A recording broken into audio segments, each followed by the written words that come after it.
Hello everyone, welcome to our YouTube channel Educated Cherry. Naresh Mehta. मूल नाम नरेश मेहता। जन्म 15 फरवरी 1922, शाजापुर, MP।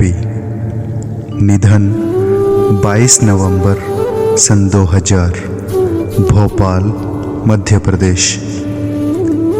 नई कविता के सर्व प्रमुख कवियों में से एक श्री नरेश मेहता का जन्म मालवा के शाजापुर कस्बे में 15 फरवरी 1922 को हुआ। उनका नाम पूर्ण शंकर रखा गया। नरसिंहगढ़ की राजमाता ने एक काव्य सभा में उनके काव्य पाठ पर प्रसन्न होकर उन्हें नरेश की उपाधि दी। कालांतर में उन्होंने यही नाम रख लिया। वह 2-2.5 वर्ष के थे तो उनकी माता की मृत्यु हो गई। इस संताप में पिता तटस्थ और एकांकी हो गए। उन्हें आश्रय चाचा शंकरलाल मेहता का मिला, जिन्होंने पहले अपने पास रख उनका लालन पालन किया। बाद में जब उन्हें बुआ के पास रहने के लिए भेजा गया तब भी उनका खर्च उठाते रहे। नरेश मेहता ने स्वीकार किया है, मेरे व्यक्तित्व में 2 व्यक्तित्व स्पष्ट रूप से परिलक्षित होते हैं। साहित्यिक असंग व्यक्तित्व मेरे पिता का है और उदार, उल्लसित और वैभवपूर्ण व्यक्तित्व मेरे चाचा का। बुआ के यहाँ वह स्नेह से रिक्त रहे। उन दिनों के बारे में उन्होंने लिखा है, घरों में जैसे फालतू चीजें एक जगह डाल दी जाती है, आप भी कहीं डल जाइए। बड़ी बहन शांति उनका स्नेहमयी संबल बनी रही।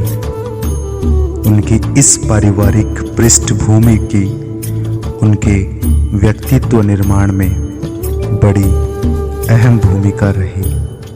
उनका एकाकीपन उन्हें प्रकृति के निकट लेकर आया।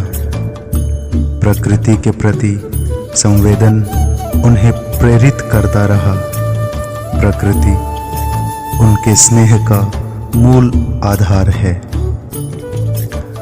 श्री नरेश मेहता हिंदी कविता में भारतीय अभिजात्य एवं सांस्कृतिक परंपरा के कवि कहे जाते हैं। नई कविता की अति बौद्धिकता के प्रतिरोध में वह परंपरा के सांस्कृतिक राग की ओर उन्मुख हुए। वेद, उपनिषद और रामायण, महाभारत महाकाव्यों की मिथकीय चेतना का उनके काव्य में प्रवेश हुआ। इस कारण उन्हें वैष्णव परंपरा का कवि भी कहा गया है। उनका काव्य लेखन 1935-36 से आरंभ हुआ। मुक्तिबोध, प्रभाकर माचवे, नेमिचंद्र जैन, सोहनलाल द्विवेदी, सुभद्रा कुमारी चौहान सरीखे कवियों से प्रशंसा पाकर वह उज्जैन में विद्यार्थी जीवन से ही कवि के रूप में प्रसिद्ध होने लगे थे। कालांतर में वह पढ़ाई के लिए काशी गए। वहीं पंडित केशव प्रसाद मिश्र की प्रेरणा से वेदों की ओर उन्मुख हुए। वह दूसरा सप्तक में शामिल प्रमुख कवियों में से एक हैं। कविताओं के अलावे उन्होंने उपन्यास, कहानी, नाटक, संस्मरण आलोचना, अनुवाद आदि विधाओं में भी रचनात्मक योगदान किया है। उनके साहित्यिक जीवन के निर्माण में उनकी पत्नी महिमा मेहता का महत्वपूर्ण योगदान रहा है। उन्होंने न केवल उनके पारिवारिक आर्थिक भार को कम किया, बल्कि उन्हें साहित्यिक सृजन के लिए लगातार प्रेरित करती रही। दिल्ली, इलाहाबाद, उज्जैन आदि कई शहरों में अपना जीवन गुजारते हुए जीवन के उत्तर काल में वह भोपाल आकर बस गए। यही 22 नवंबर सन 2000 को उनका देहावसान हुआ। उन्हें 1988 में साहित्य अकादमी पुरस्कार और 1992 में ज्ञानपीठ पुरस्कार से सम्मानित किया गया। प्रमुख कृतियाँ: काव्य संग्रह बन पाखी सुनो, बोलने दो चीड़ को, मेरा समर्पित एकांत, उत्सवा, तू मेरा मौन हो, अरण्या, आखिर समुद्र से तात्पर्य, पिछले दिनों नंगे पैरों, देखना एक दिन, चैत्या। खंड काव्य संशय की एक रात, महाप्रस्थान, प्रवाद पर्व, शबरी, प्रार्थना पुरुष और पुरुष। उपन्यास डूबते मस्तूल, यह पथ बंधु था, धूमकेतु एक श्रुति,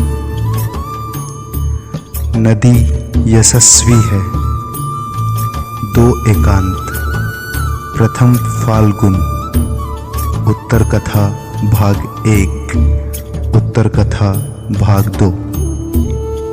कहानी संग्रह तथापि एक समर्पित महिला, जलसागर।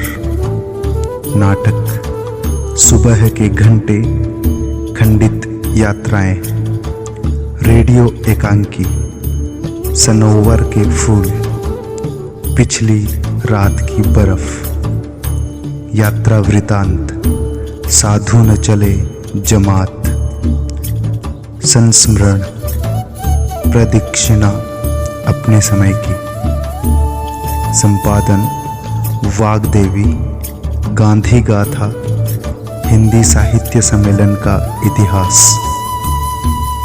अनुवाद आधी रात की दस्तक, आलोचना या विचार, काव्य का वैष्णव व्यक्तित्व, मुक्ति बोध, एक अवधूत कविता, शब्द पुरुष, अज्ञेय, काव्यात्मकता, दिक्काल, हम अनिकेत।